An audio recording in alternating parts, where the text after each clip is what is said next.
people fall in love in mysterious ways. Maybe just the touch of a hand. Well, me, I fall in love with. So it all started in April of 2014. I was headed to Las Vegas for my very first time for Shivani's bachelorette party. We were going for 5 days and we left on a Friday. That Sunday we had planned to go to a pool party called the Wet Republic at the MGM. And so that morning we woke up, all of us girls were really excited. We knew Tiesto was going to be DJing there. And being girls, it took us a while to get ready. So by the time we got to the pool party that day, it was a little later into the party and it was really busy. There was people everywhere, in the pool, out of the pool. So we were, a group of, I think it was 6 or 7 of us girls, and we're looking around because we wanted to find a place to put our things down so that we could go in the pool and get drinks. So we're looking everywhere and there was literally no open space available. And then happened to spot a little tiny open area on the stairs. So I volunteered to go over and ask the group that was beside that area, if they were using it and if it would be okay for us to put our things down. A good buddy of mine by the name of Sean decided to go to Las Vegas, Nevada on a little trip. And we were there for 5 days total. We wanted to go see DJ Tiesto. So that was at the MGM Grand at Wet Republic. We weren't really supposed to go that week, so it was kind of sporadic. We were both on different schedules, and it just worked that we went the last week of April. So yeah, we went and saw DJ Tiesto. We were there quite early, so we got a good seat by the pool.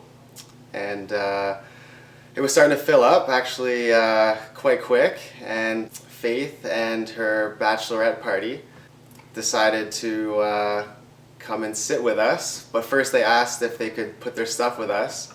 Just so happened to be a cute guy sitting beside that open spot. So I just, told him, hey, I'm with a bachelorette party. We're just looking for somewhere to put our purses and clothes down. Is it okay if we use that area? Sean and I looked at each other and we were just like, yeah, for sure. And, he very kindly said, of course, started a little small talk. We were just chatting, and then he asked me where we were from. So I said, we're from Toronto. I just said Toronto because nobody knows where Barrie is. But I was actually from Barrie. So I was like, no way, I'm from Barrie too. We both thought that was so crazy how we were both from there. We talked a little bit more and found out that we actually had a mutual friend in common, someone that I had went to high school with and that he had golfed with throughout high school. So we chatted a little bit more, and anyways, we hit it off really well, and I kept asking her to dance. And it was funny because she would only dance with me for about 5 minutes and then she would disappear. So I was just like, okay, that's weird. Yeah, we're in the pool just having drinks, and he, would kind of go off with his friend Sean for a little bit, and then, every few minutes he would kind of appear again, and he would come and we would chat again, and he was really friendly, and, he wanted to dance to Red Lights when Tiesto played that song. So he's told me, when Red Lights comes on, I'm going to come find you and we're going to dance together. I was more into Faith than I was actually DJ Tiesto. So I hadn't seen Faith in a little while, so I was walking around and I couldn't find her. And then sure enough, I see Faith with the bachelorette party, partying in VIP with a bachelor party. So I was like, oh, okay.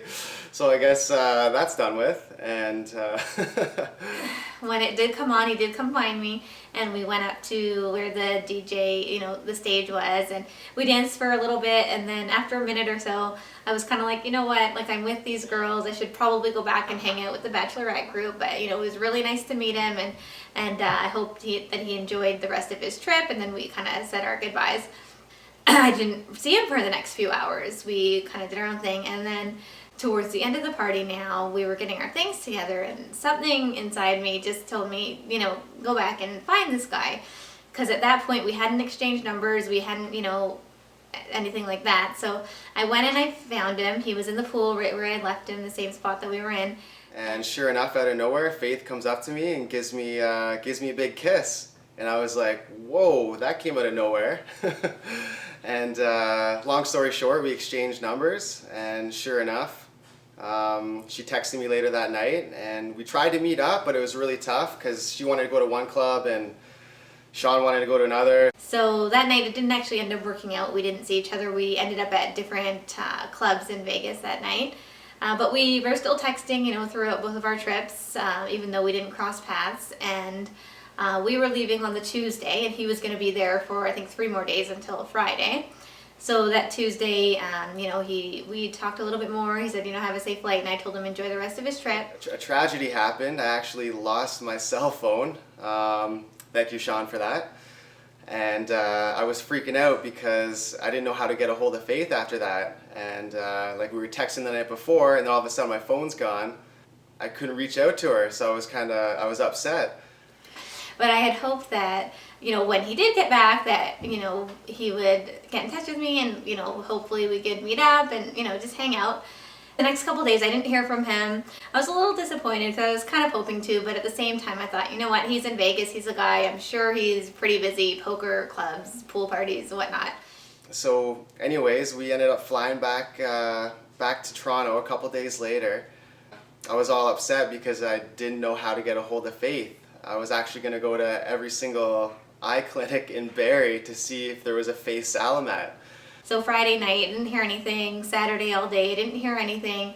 I was, you know, getting a little disappointed because I had kind of hoped, you know, it'd been 5 days now since we talked and I didn't really hear anything, so I was a little discouraged. So after I got my phone, me and Troy, my brother-in-law, were playing poker with a bunch of his buddies from the police station. That night, actually, I had gone out for drinks with Shivani and Vish, and after a little bit of liquid courage, I decided, okay, I'm just going to message him.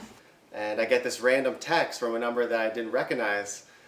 And the question was, hey you, how was the rest of your trip? And I was like, who is this? Who is this texting me? So I was pretty disappointed at that point. And all I replied was, it's Faith.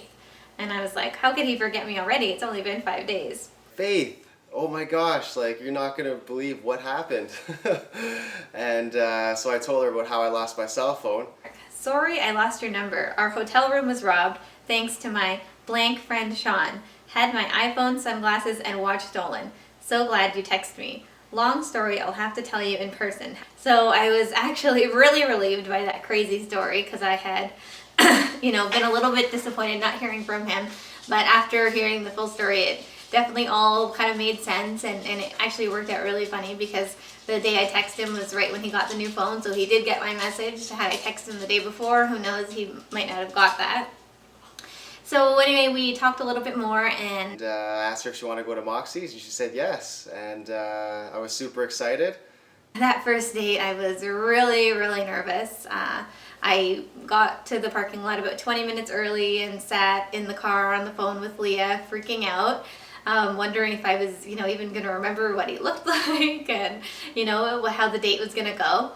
But, so I finally went inside and actually found out that he had been also sitting in his car for the last 20 minutes in the parking lot, being equally as nervous. But the date went really well. We talked for a few hours, had a few drinks, and made plans on that date for a second date, which is always a good sign. And in the next 2 weeks, we had about 6 more dates. And the rest is history. But that's where our love story began. And that's it. And baby, my heart could still fall less